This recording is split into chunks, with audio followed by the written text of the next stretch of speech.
一次的混沌是129600年。怎么算出来的？各位浅浅看这边，元会义是年月日时，一元呢12会，一会呢30印，一印呢12世，一世呢30年，一年呢12个月，一月呢30日，一日呢12个时辰，它是这样推算出来的。如果你要推算，就是从元会义是到这里到这个年。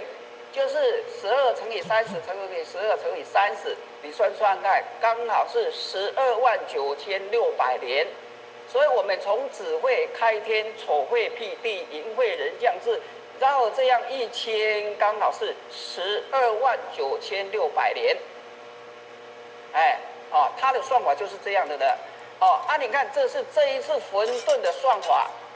上一次到底几次混沌的呢？没有人敢说。可是呢，长生大帝呀，他讲一句话，我已经看过7个混沌了。7个混沌到底有多久？就是129600年乘以7，各位浅浅，你算算看，到底几十万年了。所以呢，我们的圆规因子就这样算。好，然后呢，一会多少年？一会刚好是算到这个年的10800年。就是用这一套工具功法把它算出来了，就是10800年。所以这个子会就是这样子，一格就是10800年，一格呢就是10800年。所以子丑寅卯辰巳午未申酉戌亥，每一个会就是代表10800年。然后呢，我们这一次混沌开始就是子会开天，丑会辟地，寅会人降世。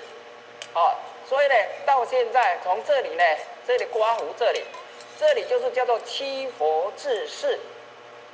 那时候人类刚开始而已。可能我们说的山顶洞人，还是什么，那时候也没有什么文字，也没有衣服，也没有房子，什么都没有。所以呢，可能一些人都住在山洞里面。他们那时候都穿什么？穿树叶。那个什么还是穿那个什么打猎来的寿衣这样子而已，没有像我们现在有这么好的一个材质的衣服都没有。所以那个时代呢，就是七佛治世。说七佛治世，你到这里来，各位浅浅，这里叫做午会，再来就是未会。我们现在刚好走到这里，有没有看到这个？所以叫做午未交替。午时的时候要转归未时的时候了，可是还没有过去。所以仙火灵坛的时候，是不是都一直讲说我们现在是69000多年？到底是几年没有没有讲出来？其实就是在讲这个地方的。所以呢，这里就七火治世，所以有7个仙火来治这个。这个我们看一下中华，它有初火、2火、3火、4火、5火、6火、7火。然后呢，来就是在伏羲圣人这里了。